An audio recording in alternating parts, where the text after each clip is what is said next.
The Almanack of Naval Ravikant, Chapter 1, Episode 3. This episode covers pages 62 through 76.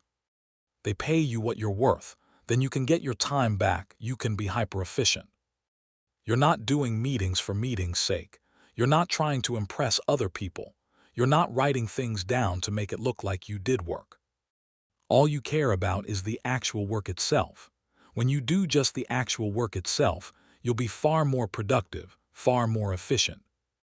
You'll work when you feel like it, when you're high energy, and you won't be trying to struggle through when you're low energy. You'll gain your time back. 40-hour work weeks are a relic of the industrial age. Knowledge workers function like athletes train and sprint, then rest and reassess. Sales is an example, especially very high-end sales. If you're a real estate agent out there selling houses, it's not a great job necessarily. It's very crowded. But if you're a top-tier real estate agent, you know how to market yourself and you know how to sell houses. It's possible you could sell $5 million mansions in 1/10 of the T. Meanwhile, somebody else is struggling to sell $100,000 apartments or condos. Real estate agent is a job with input and output disconnected. Building any product and selling any product fits this description. And fundamentally, what else is there? Where you don't necessarily want to be is a support role, like customer service. In customer service, unfortunately, inputs and outputs relate relatively close to each other, and the hours you put in matter. Tools and leverage create this disconnection between inputs and outputs. The higher the creativity component of a profession, the more likely it is to have disconnected inputs and outputs. If you're looking at professions where your inputs and your outputs are highly connected, it's going to be very hard to create wealth and make wealth for yourself in that process. If you want to be part of a great tech company, then you need to be able to sell or build. If you don't do either, learn to sell, learn to build. If you can do both, you will be unstoppable. These are two very broad categories. One is building the product. This is hard and it's multivariate. It can include design. It can include development. It can include manufacturing, logistics, procurement. And it can even be designing and operating a service. It has many, many definitions. But in every industry, there is a definition of the builder. In our tech industry, it's the CTO, it's the programmer, it's the software engineer or hardware engineer. But even in the laundry business, it could be the person who's building the laundry service, who is making the trains run on time, who's making sure all the clothes end up in the right place at the right time, and so on. The other side of it is sales. Again, selling has a very broad definition. Selling doesn't necessarily just mean selling to individual customers, but it can mean marketing. It can mean communicating. It can mean recruiting. It can mean raising money. It can mean inspiring people. It could mean doing PR. It's a broad umbrella category. Earn with your mind, not your time. Let's talk more about the real estate business. The worst kind of job is someone who's doing labor to repair a house. Maybe you get paid $10 or $20 an hour. You go to people's houses. Your boss demands you're there at 8:00 a.m. and you repair your piece of the house. Here you have zero leverage. You have some accountability, but not really, because your accountability is to your boss, not to the client. You don't have any real specific knowledge, since what you're doing is labor lots of people can do. You're not going to get paid a lot. You're getting paid minimum wage plus a little bit for your skill and your time. The next level up might be the general contractor working on the house for the owner. They may be getting paid $50,000 to do the whole project. Then they're paying the labor $15 an hour, and they're keeping the difference. A general contractor is obviously a better place to be, but how do we measure it? How do we know it's better? Well, we know it's better because this person has some accountability. They're responsible for the outcome. They have to sweat at night if things aren't working. Contractors have leverage through laborers working for them. They also have little bit more specific knowledge. How to organize a team, make them show up on time, and how to deal with city regulations. The next level up might be a real estate developer. A developer is someone who's going to buy a property, hire a bunch of contractors, and transform it into something higher value. They probably have to take out a loan to buy a house or go to investors to raise money. They buy the old house, tear it down, rebuild it, and sell it. Instead of $50,000 like the general contractor, or $15 an hour like the laborer, the developer might be able to make $1 million or $500,000 in profit when they sell the house for more than they bought it for, including the expenses of construction. But now, notice what is required from the developer. A very high level of accountability. The developer takes on more risk, more accountability, has more leverage, and needs to have more specific knowledge. They need to understand fundraising, city regulations, where the real estate market is headed, and whether they should take the risk or not. It is more difficult. The next level up might be someone who's managing money in a real estate fund. They have an enormous amount of capital leverage. They're dealing with lots and lots of developers, and they're buying huge amounts of housing inventory. One level beyond that might be somebody who says, actually, I want to bring the maximum leverage to bear in this market and the maximum specific knowledge. That person would say, well, I understand real estate, and I understand everything from basic housing construction to building properties and selling them, to how real estate markets move and thrive. And I also understand the technology business. I understand how to recruit developers, how to write code, and how to build a good product. And I understand how to raise money from venture capitalists, how to return it, and how all of that works. Obviously, not a single person may know this. You may pull a team together to do it where each have different skill sets, but that combined entity would have specific knowledge in technology and in real estate. It would have massive accountability because that company's name would be a very high-risk, high-reward effort attached to the whole thing, and people would devote their lives to IT and take on significant risk. It would have leverage in code with lots of developers. It would have capital with investors putting money in and the founder's own capital. It would have some of the highest quality labor you can find, which is high-quality engineers, designers, and marketers who are working on the company. Then you may end up with a Trulia, Redfin, or Zillow company, and then the upside could potentially be in the billions of dollars or the hundreds of millions of dollars.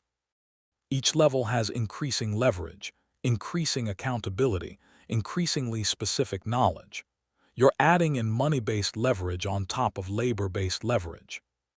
Adding in code-based leverage on top of money and labor allows you to actually create something bigger and bigger and get closer and closer to owning all the upside, not just being paid a salary. You start as a salaried employee, but you want to work your way up to try and get higher leverage, more accountability, and specific knowledge. The combination of those over a long period of time with the magic of compound interest will make you wealthy. The one thing you have to avoid is the risk of ruin. Avoiding ruin means stay out of jail, so don't do anything illegal. It's never worth it to wear an orange jumpsuit. Stay out of total catastrophic loss. Avoiding ruin could also mean you stay out of things that could be physically dangerous or hurt your body. You have to watch your health. Stay out of things that could cause you to lose all of your capital, all of your savings. Don't gamble everything on one go. Instead, take rationally optimistic bets with big upsides. Earn with your mind, not your time. Get paid for your judgment choosing what kinds of jobs, careers, or fields you get into, and what sort of deals you're willing to take from your employer will give you much more free time than you don't have to worry as much about time management. I would love to be paid purely for my judgment, not for any work. I want a robot, capital, or computer to do the work, but I want to be paid for my judgment. I think every human should aspire to being knowledgeable about certain things and being paid for our unique knoll edge. We have as much leverage as is possible in our business, whether it's through robots or computers or what have you. Then we can be masters of our own time because we are just being tracked on outputs and not inputs. Imagine someone comes along who demonstrably has slightly better judgment. They're right 85% of the time, instead of 75%. You will pay them $50 million, $100 million, $200 million, whatever it takes, because 10% better judgment steering a $100 billion ship is very valuable. CEOs are highly paid because of their leverage. Small differences in judgment and capability really get amplified. Demonstrated judgment credibility around the judgment is so critical. Warren Buffett wins here because he has massive credibility. He's been highly accountable. He's been right over and over in the public domain. He's built a reputation for very high integrity, so you can trust him. People will throw infinite leverage behind him because of his judgment. Nobody asks him how hard he works. Nobody asks him when he wakes up or when he goes to sleep. They're like, Warren, just do your thing. Judgment, especially demonstrated judgment, with high accountability and a clear track record is critical. We waste our time with short-term thinking and busy work. Warren Buffett spends a year deciding and a day acting. That act lasts decades. Just from being marginally better, like running a quarter mile a fraction of a second faster, some people get paid a lot more orders of magnitude more. Leverage magnifies those differences even more. Being at the extreme in your art is very important in the age of leverage. Solve via iteration, then get paid via repetition. Prioritize and focus. I've encountered plenty of bad luck along the way. The first little fortune I made I instantly lost in the stock market. The second little fortune I made, or should have made, I basically got cheated out of by my business partners. It's only the third time around that has been a charm. Even then, it has been a slow and steady struggle. I haven't made money in my life in one giant payout. It has always been a whole bunch of small things piling up. It's more about consistently creating wealth by creating businesses, creating opportunities, and creating investments. It hasn't been a giant one-off thing. My personal wealth has not been generated by one big year. It just stacks up a little bit, a few chips at a time. More options, more businesses, more investments, more things I can do. Thanks to the internet, opportunities are massively abundant. In fact, I have too many ways to make money. I don't have enough time. I literally have opportunities pouring out of my ears, and I keep running out of time. There are so many ways to create wealth, to create products, to create businesses, and to get paid by society as a byproduct. I just can't handle them all. Value your time at an hourly rate and ruthlessly spend to save time at that rate. You will never be worth more than you think you're worth. No one is going to value you more than you value yourself. You just have to set a very high personal hourly rate, and you have to stick to it. Even when I was young, I just decided I was worth a lot more than the market thought I was worth, and I started treating myself that way. Always factor your time into every decision. How much time does it take? It's going to take you an hour to get across town to get something. If you value yourself at $100 an hour, that's basically throwing $100 out of your pocket. Are you going to do that? Fast forward to your wealthy self and pick some intermediate hourly rate. For me, believe it or not, back when you could have hired me, which now obviously you can't, but back when you could have hired me, this was true a decade ago or even 2 decades ago. Before I had any real money, my hourly rate, I used to say to myself over and over, is $5,000 an hour. Today, when I look back, really it was about $1,000 an hour. Of course, I still ended up doing stupid things like arguing with the electrician or returning the broken speaker, but I shouldn't have, and I did a lot less than any of my friends would. I would make a theatrical show out of throwing something in the trash pile or giving it to Salvation Army rather than trying to return it or handing something to people rather than trying to fix it. I would argue with my girlfriends, and even today it's my wife. I don't do that. That's not a problem that I solve. I still argue that with my mother when she hands me little to-dos. I just don't do that. I would rather hire you an assistant. This was true even when I didn't have money. Another way of thinking about something is, if you can outsource something or not do something for less than your hourly rate, outsource it or don't do it. If you can hire someone to do it for less than your hourly rate, hire them. That even includes things like cooking. You may want to eat your healthy home-cooked meals, but if you can outsource it, do that instead. Set a very high hourly aspirational rate for yourself and stick to it. It should seem and feel absurdly high. If it doesn't, it's not high enough. Whatever you picked, my advice to you would be to raise it. Like I said, for myself, even before I had money, for the longest time I used $5,000 an hour. And if you extrapolate that out into what it looks like as an annual salary, it's multiple millions of dollars per year. Ironically, I actually think I've beaten it. I'm not the hardest working person. I'm actually a lazy person. I work through bursts of energy where I'm really motivated with something. If I actually look at how much I've earned per actual hour that I've put in, it's probably quite a bit higher than that. Can you expand on your statement? If you secretly despise wealth, it will elude you. If you get into a relative mindset, you're always going to hate people who do better than you. You're always going to be jealous or envious of them. They'll sense those feelings when you try and do business with them. When you try and do business with somebody, if you have any bad thoughts or any judgments about them, they will feel it. Humans are wired to feel what the other person deep down inside feels. You have to get out of a relative mindset. Literally, being anti-wealth will prevent you from becoming wealthy because you will not have the right mindset for it. You won't have the right spirit, and you won't be dealing W.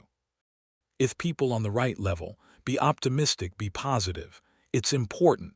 Optimists actually do better in the long run. The business world has many people playing zero-sum games, and a few playing positive-sum games searching for each other in the crowd. There are fundamentally two huge games in life that people play. One is the money game.